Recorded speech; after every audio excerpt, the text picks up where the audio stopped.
G'day guys, welcome back. My name is Wildkard. Thank you for watching the Wildkard Rugby Show. Like, comment, and subscribe. And yes, I have to issue a public apology today.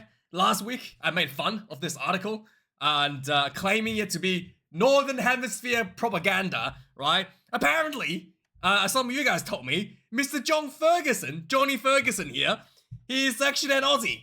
He's actually an Aussie working in Australia. And hey, look. You know, if you're looking for a career path to follow Matt Williams, go for it. But officially, he's actually an Australian reporter. Not yet under the payroll of Off the Ball. But hey, look, John, you know, it's Lions tour. You gotta, you know, I know what you're doing. But hey, you know, watch yourself, mate. But that being said, I do have to apologize.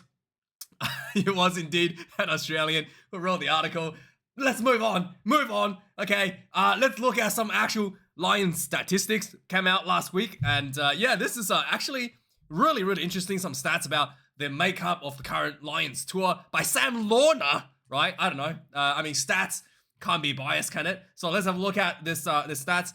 So yeah, in terms of caps, this Lions tour NFR has selected. It's actually leaning towards the high end. If you look at it, maybe slightly behind the Lions team that played against the Springboks last 4 years ago. But overall, these are pretty high national caps numbers. A lot of veterans, a lot of players nowadays play much longer than they were in the old days, and players look after themselves a bit better, I guess, and that's probably why they have more longevity and they stay in the top level of the game for longer. And maybe that's why a lot of these players are retaining their position. But then the very top end is lower than the 2017 team, with a lot of players, with some players, with just a few players, I think one or two maybe, above the absolute top. So there was, you know, one really old player maybe in 2017.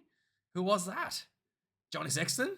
No, he wasn't that old back then, was he? He was only probably like 35 back then. But anyway, moving on. In terms of the average age of the squad, again, also in the high end. Surprisingly, I was surprised that the 2019 had a higher average, sort of speak, slightly higher average, but you know, overall a higher top as well. 2021 has higher maximum as well, and but 2025 a bit lower on the maximum, but overall on the high end in terms of the average count. But also very young players coming through with what's the name, Henry Pallock. Everybody's talking about him coming through as one of the youngsters who's only got one test cap with England and already getting a call up for the Lions tour. They're starting doing that a bit more. I mean, Marcus Smith had one run with the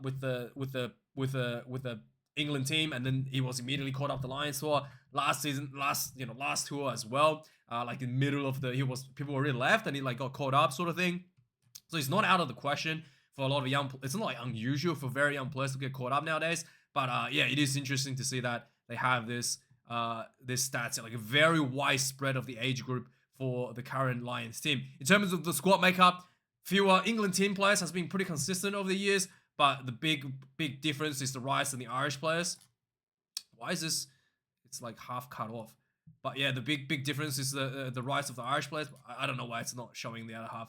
But yeah, the Irish players has come up, and the white Welsh players has gone down, and Scotland has come out a little bit well. So basically, replacing some of the Welsh players with some Scottish players. You can also argue that, you know, obviously Warren Gatland was the previous head coach, and he obviously was the Welsh head coach. Probably favors some Welsh players a little bit more than others.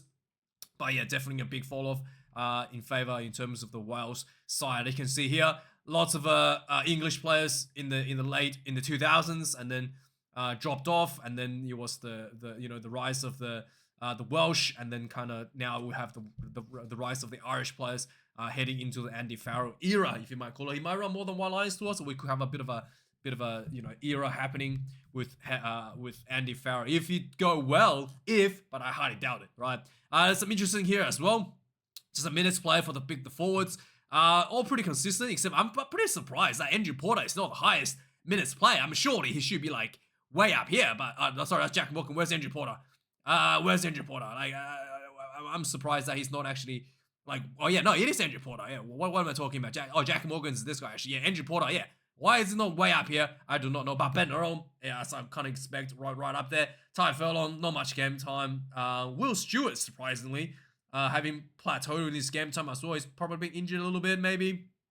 But yeah, Dane Sheehan don't have much game time there either. Some of the core players. But yeah, I think Andrew Porter and Ferguson will be starting anyway. So and Luka Count-Dickie, and that's probably what you really need. The big names getting all the game times that you're looking for, and Ben Earl as well. The starters are the ones that you really want them to have all the game. Yeah, Mario Toji right at the top actually. Is it the lead? Is it the highest one overall? Yeah, and obviously the captain as well with high work rate. Tom Curry as well will be one of my starting players. So they're all in tip-top form. So not too big of a worry there, in my opinion. Yeah, again, Josh Van der Fleer as well. All the players that you really want to be having good game time, they are getting it. For the Scotland side as well, Blair, the Giraffe Man Kinghorn, my favorite player from the Scottish side. He's got all the game time in the world. Finn Russell as well, right up there. But I don't know if he's going to get a 10 jersey. I think he may fall behind on Finn Smith here. Marcus Smith may be ahead of him as well, in my opinion. The goal kicking, just a big question mark there for Finn Russell. But really interesting. Simone Tuipulotu, former Aussie player, former Melbourne Rebel player. He will be back at Aussie home ground. And yeah, James Lowe as well. We're back at home. Neither of these players had much game. James Lowe not back on. James the Kiwi. Mac Hansen will be back at home, and none of these players having that much game time leading into the tour, which is interesting to see. They might not actually get selected to play in one of the test matches based on some of this game time that we're seeing. So moving on, the Lions tour will be testing out the 20-minute red card system again, and they will officially make a decision on whether or not the red card, 20-minute red card will come to stay. In my opinion, they should stay, because the traditional red card is no longer applicable in the strict, the interpretations of the law today. Nowadays, an accidental head clash could be a red card, whereas back in the old days, you literally have to, send someone into hospital to get sent off with a red card sort of thing. So that threshold has changed a lot, and I think that the 20-minute red card is not a reduction of the traditional red card. It's an addition to the traditional red card, because the traditional red card still exists. A lot of you guys probably don't know this. Still exists for egregious offense. So if you punch somebody, or if you call the referee a effing cheat, if you call Wayne Barnsley a freaking cheat, you can get sent off, and stuff like that still is a full send-off red card, no replacement whatsoever. And some people also get this confused as well. 20-minute red card, you can't replace the player that's been sent off. You had to put on a new player to replace that 20-minute red card. So yeah, it is what it is. Just a little clarification as well. If you get 2 yellow cards, it's a 20-minute red card in combination as well. So you technically get sent off for 30 minutes. So you get 10 minutes off the first yellow card, 10 minutes off the second yellow card, and then you what happens? Do you take another 10 minutes off because the second yellow card turns into red card?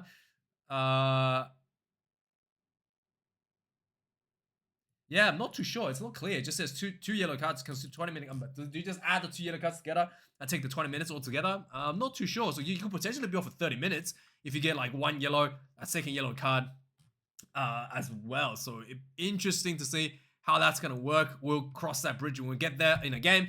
And Les Kiss, it was reported last week, he's interested in coaching at the Lions tour, and he's been given the Anzac team to coach. There's a little bit of favoritism for Rugby Australia, because I'm pretty sure Sir Fozzie was supposed to be coaching this team, but it turns out Les Kiss has moved in last minute to snatch the head coaching drop for the Anzac team. But Ian Foster, Sir Fozzie, will be the assistant coach, and Tono Kefu will coach the segregation team, and that is that. I'm just glad, I'm just glad that Les Kiss is not coaching the segregation team, because I'm glad that he's actually not doing that. It would just piss me off watching him as the head coach after that. For the leading, for the remain, I really don't want to ruin my good image on the man. So yes, New Zealand Rugby has reported a big loss again this year. Actually, they reported a profit last year and a surplus last year, but a big loss again. Sorry, the year before, a big loss last year. So a 19.5 million deficit, net income loss. That's not good. So yeah, it's interesting, because one of the statement, Ben Smith, according to Ben Smith, one of the goal of the union is to be a guardian of the game, which means they have to kind of spend the money to keep the game running, and it's not there to make profit. I feel like if that's the mentality going into running this business, you end up not actually running it to the best way possible. It's kind of like, it's kind of like telling a child, right? Like it's that mentality of participation trophies. If you tell a child there's no winner, they don't try anymore, right? You end up actually putting the child in a worse position than if they had just lost and then like learn from their mistakes and get motivated from that little bit of a losing feeling, and they become a better person afterwards, and they actually do better. Whereas if you put them in wrap them in a bit of a bubble, yes, they're not gonna get hurt, but you're never gonna break out of the better. You're never gonna get better as a person. I think it's the same thing. Yeah, if you wrap the union in a bubble and say, hey, your job, don't worry about it. Your job is not making money anyway. You lost $19.5 million.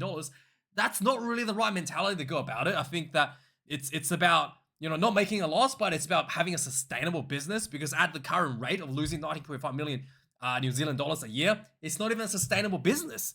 It's you have to get the government to support you at some point, more money to support you at some point, and then you're gonna have to sell a bigger chunk to Silver Lake to potentially patch up that deficit, right? And one of the biggest problem, so yes, they did sell a bit to the Silver Lake. So currently, New Zealand Rugby is sitting on $200 million of cash or cash equivalents. So they do have a fair bit of a buffer to go through before they're actually having in some problem. But there are some problems coming ahead of them. One of them is that their current deal with Sky TV is set to run out, which is for $111 million a year, and it's reported that the subsequent renewals are going to be dropped to $75 million without the Nations Championship, and $85 million with it. So the Nations Championship is basically like the mini Rugby World Cup that is played in 2026. So yeah, it's looked like the TV deal is they don't even consider that a big event to be like, it's like, yeah, we can take it. We don't even, it's not even something that they're like, oh, we have to take this. It's something like we can opt out of. Yeah, considering this could be the World Rugby is building this to be a mini Rugby World Cup sort of thing. I think it's not looking good for a TV deal to be opting out of like the mini Rugby World Cup. Like, surely you'll be paying the big money for that, but instead they have an option to not have it. I thought that's really interesting to see, like how they come up with that negotiation result. And 10 million seemed really low as well for basically the Rugby World Cup, right? Like, I mean, it should be a lot more than 10 million. Again, if you're not putting a higher level of accountability on the management, they're just gonna take 10 million for something that's basically a Rugby World Cup, something that could be worth like $100 million, $200 million by itself, right? It is pretty stupid in my opinion. And also the big money sinker as well for New Zealand Rugby, $40 million to the provincial unions. And this money basically just gets deleted, right? They take the money and they run the unions. It is right. Like, New Zealand Rugby needs to support the unions to support the growth of rugby. But there are apparently 26 unions that they're supporting for $40 million a year, right? 26 unions. Like, if like, that is a lot of teams that's relying on New Zealand Rugby to survive. I mean, New Zealand only has like, 4 million people? And based on Super Rugby turnouts, they can't even fill up a stadium for a Super Rugby team, and there's only like 6 teams if you count Moana Pacific as a New Zealand team, 6 teams in total. How are you going to fill out, make any sustainable, any sustainable monetary return with 26 teams, 26 unions? They have to get rid of some of these unions, or like combine them or something. Like, they have to just get them down to like 5 maybe, right? Like, if you have to run a competition, have 5 unions, but each union can have like 2 teams. Maybe like that will be a sustainable idea for New Zealand Rugby, right? Because so then you can literally cut down your funding from 40 million down to 20 million, and you still have 20 teams operated by you still have 20 teams operated by like 10 unions, right? Instead of 25 unions running like one of it is ridiculous. I think some of these unions actually run more than one team already, so you have to actually cut them down. Like, some unions might have run 3 teams as a combined group. Like, that is so much money just thrown out for like so many teams that do not make money at all. Anyway, Moving on, the Barbarian game against the Springboks is becoming more and more interesting. They have named 3 names they're going to be presenting at the historic match against the Springboks. The Ama Buku Buku. So, old mate Sam Kang is returning to South Africa to play basically potentially his last Test match ever for the Barbarians. Also in the team, it's going to be Peter Romani and Conor Murray from Ireland. So that is confirmed 3 players that's going to be in this match, and the head coach is Robbie Deans, right? So it's going to be an interesting setup already. So moving on to Australia now, to the Wallabies. Angus Bell has been granted, he's in his new contract. He has a option for a sabbatical, and is deciding to take the sabbatical next year to Northern Ireland, to Ulster, to play in some URC, to play in some Irish rugby, and couldn't quite get the role at Leinster, I guess. Not good enough for Leinster. Ulster, it's not quite the same level, is it, Angus? But hey, you go there and have some fun. Enjoy some I guess rain in Ireland. I was gonna say enjoy the sun there, but they don't have sun in Ireland. It's just a bit of rain going on, and gotta enjoy the cold weather a little bit and play some rugby and learn from some of the Irish props. Be good deal for him. So he's gonna be going for just one off season. He'll be back next year for the Test match, Wallabies Test matches, and then Philippe Dangunu has been signed with the Wallaby till 2027 for the Rugby World Cup, which is really good. He's been a great form. And finally, a bit from Australia. Sonny Bill is finally signed to fight Paul Gallen. This fight has been talked about for 10 years at this point. Paul Gallen was basically saying that Sonny Bill has been dodging him. Sonny Bill probably in some sense has been, and then they finally decided to fight. Sonny Bill last fight, I think it was against Mike Hunt, and he got knocked out. So I actually don't know why he decided to fight Mike Hunt, because when I first saw that announced, I was like, oh, Sonny's not going to win this one, because Mike Hunt is a former UFC heavyweight champion, like one punch knockout, walk away, absolute monster. Like, you never want to fight anyone. Like, I've spoken to like professional boxers, and they just like, yeah, I'm like, oh, would you be interested, to transition into UFC? They're just like, no fucking way. They're just like, those guys are psychos. Like, the people who fight in the UFC, it's a completely different level, mentally and physically. There's no, like, it's just not even the same thing to boxing.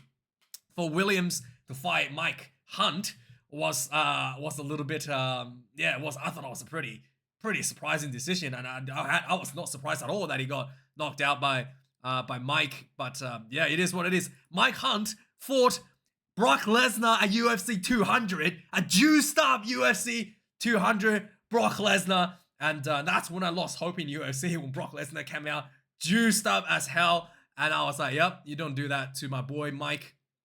And that's pretty much when I lost interest in UFC. That's when I was like, what is this? I don't know what's going on anymore. Anyway, moving on. The All Blacks, Scott Robinson had a bit of an interview this week, and he did talk about potentially for a 6-2 or a 7-1 bench for the All Blacks. So he's definitely making some changes, making a shift in mental attitude, I guess, in the way that the All Blacks will be operating, potentially adapting to a more flexible setup. Depends who's up against. Maybe against the Springboks, they will do the 6-2, maybe 7-1 bench, but against other teams, they were still going to be considering the 5-3. It's a risk and reward, according to Mr. Scott Robinson. Now, Artie, the great Savea, has been named Player of the Year already, with still like 2 rounds left, because of his votes. He's already got more votes. That's impossible. Even if he doesn't get any votes coming up for the next 2 weeks, he will win this one. So he's already got named the Player of the Year from Super Rugby. Aiden Morgan, the Hurricanes player, went to Ulster, didn't really get in game time, and he's been released, so he might be coming back to Hurricanes. I don't know. It's a pretty tough gig out there for him to find a role. Maybe have to go to the French D2 to get a bit of a role, to get a bit of job now, considering that Hurricanes probably don't need him back anymore at the current stage. So ACT Brumbies has extended their contract with Corey Toole to 2026, which is good news. And then we've got Mitchell Drummond getting his 150th cap for Super Rugby this weekend. David Havili has re-signed with New Zealand Rugby for another 2 years. And then we've got Harry Wilson, the captain of the Reds, returning after a arm injury, an elbow injury, I think it was, a forearm injury fracture, and he'll be returning this weekend for Super Rugby, which is really good. And then finally, Braden Yose has been ruled out for the rest of the season for the Hurricanes with a lower leg injury that he suffered on the weekend. Just quick on URC now. We've got the semi-finals, quarterfinals coming up, and these are the teams that are going to be playing. Leinster playing the Sharks. We've got Ulster playing Connacht. We've got Stormers versus the Bulls. That'll be a good one. And we've got Glasgow Warriors versus Munster as the final, the quarterfinals set up for the... Wait, this is 22-23? Wait, what? Wait, hang on. I'm sorry. That's like 2 years ago. I'm sorry. What is going on? There we go. 5 days ago.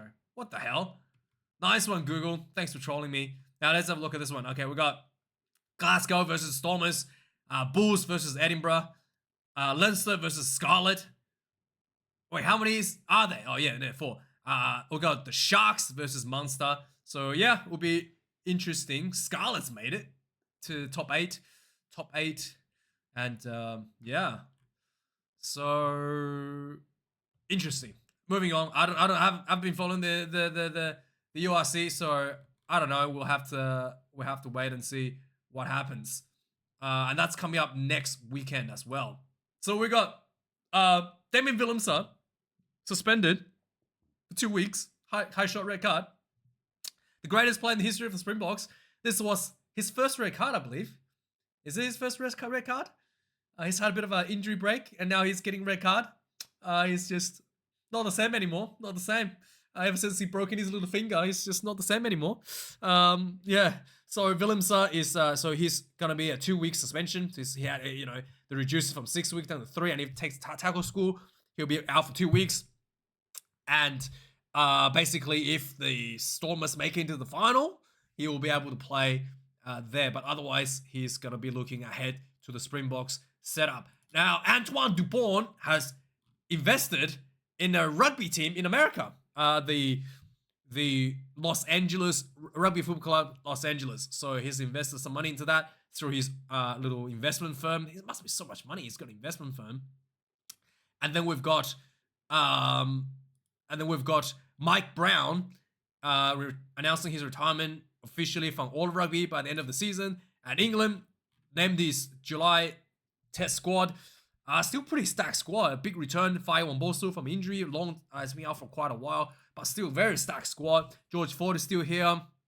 You've got the Alex Don-Brien as well. Just really stacked squad. I think this is not a bad selection. So I think they have Cunningham South as well. Is he not part of this team? Cunningham South is not here. But anyway, it's still a pretty squad, and it's just a training squad. So there'll be like players getting pulled out due to injuries, and then maybe being caught up with the Lions crew as well. So yeah, go have a read of yourself if you're interested. And yeah, let me know your thoughts about the news this week. Like, comment, subscribe. Thanks for watching, and I'll see you guys for the reviews for Super Rugby. Cheers.